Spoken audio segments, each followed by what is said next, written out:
Welcome to the meeting, Mr. President. Thank you. Thank you, Chairman Stapleton, Vice Chair Brenner, and Ranking Member Thayer. First, I'll confess that actually I was got mixed feelings. I was mildly relieved there was a chance that I wouldn't be asked to stand here because I'm putting myself out there.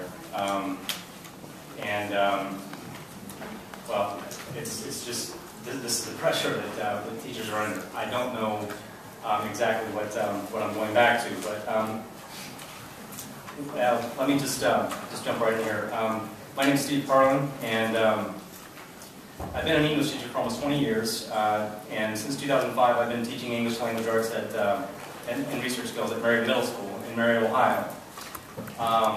Marietta is my hometown, and I'm an alumnus of Marietta City Schools. However, my teaching experience goes beyond the public education classroom.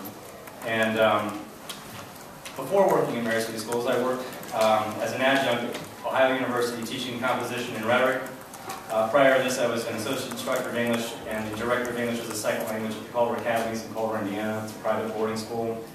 And finally, before that, I taught for a year in Japan.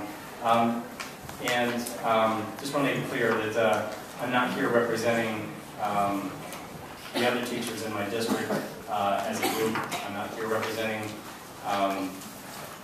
my local education association, the NEA. However, having said that, and since I know we're short on time, I'm going to jump ahead here. Just briefly, I do have a lot of experience in school reform, top to bottom, inside and out. When I first joined Marietta City Schools, I was asked to take on more leadership responsibilities.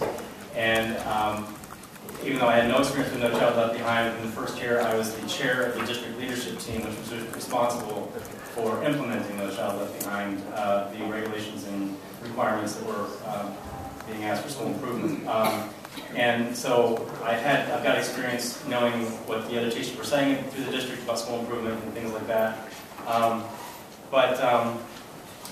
going to jump ahead here and just and focus on what I think is missing here, because a lot of the other panelists here have talked about all the issues that I'm also concerned about as a parent, as a citizen. The future direction of where things are going in education really concerns me, especially since what I'm seeing in the classroom, and it's not just one isolated thing that I'm observing. It's year after year, and it's the same thing that I'm hearing from other teachers.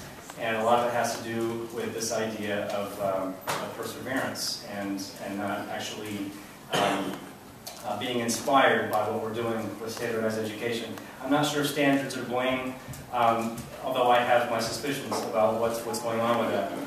So let me focus on a few things here with the teacher impression, my teacher impressions for what's going on with Common Core.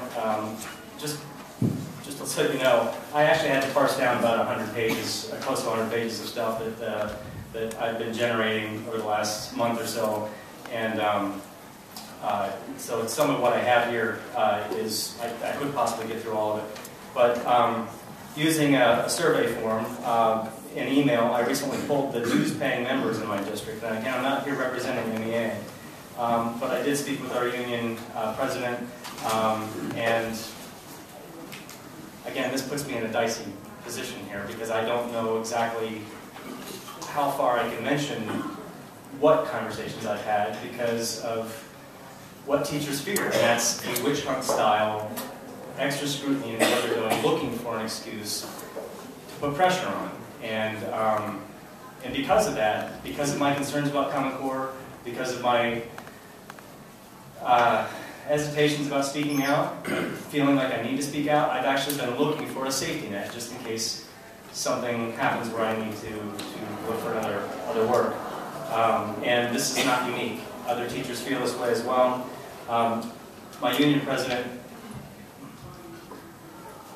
I'm not going to speak for him, but I will move on just to say, and the reason why I can't say anything is because I don't want anybody about what his feelings are, is because all you have to do is find out who the union president is in my district, and that then can have implications for him.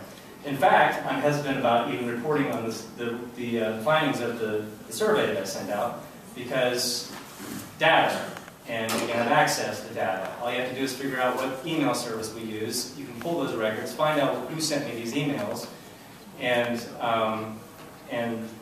there you have it. So I'm torn between being able to actually publicly come forward and say what other teachers are saying, and putting them at risk. But I'm going to tell you what the survey said. The survey results were. With roughly 25% of the district reporting of the MEA dues paying people, 44 out of 180 staff, that's 44 that reported in.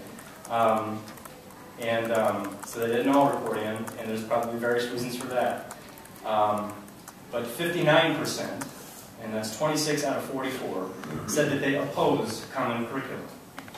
And I want to make it clear that previously, and I have spoken with Mr. O'Donnell from the Cleveland Plain Dealer, where he did quote me in a November 8th piece of his called Inside the Common Core English Classroom, showing the evidence, where he did quote me fairly, to his credit.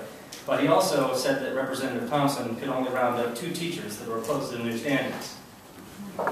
Now, I respect the work that reporters do, and it's important, but it's inexcusable for a reporter not to investigate the facts more deeply, especially on something as monumentally important as nationalizing our education. The responsibility to round up evidence for his case certainly rests with Representative Thompson, but equally certain is that investigating and gathering evidence is one of the chief responsibilities of reporters. And I'm not just putting the pressure on Mr. O'Donnell here. This is a failure across the board.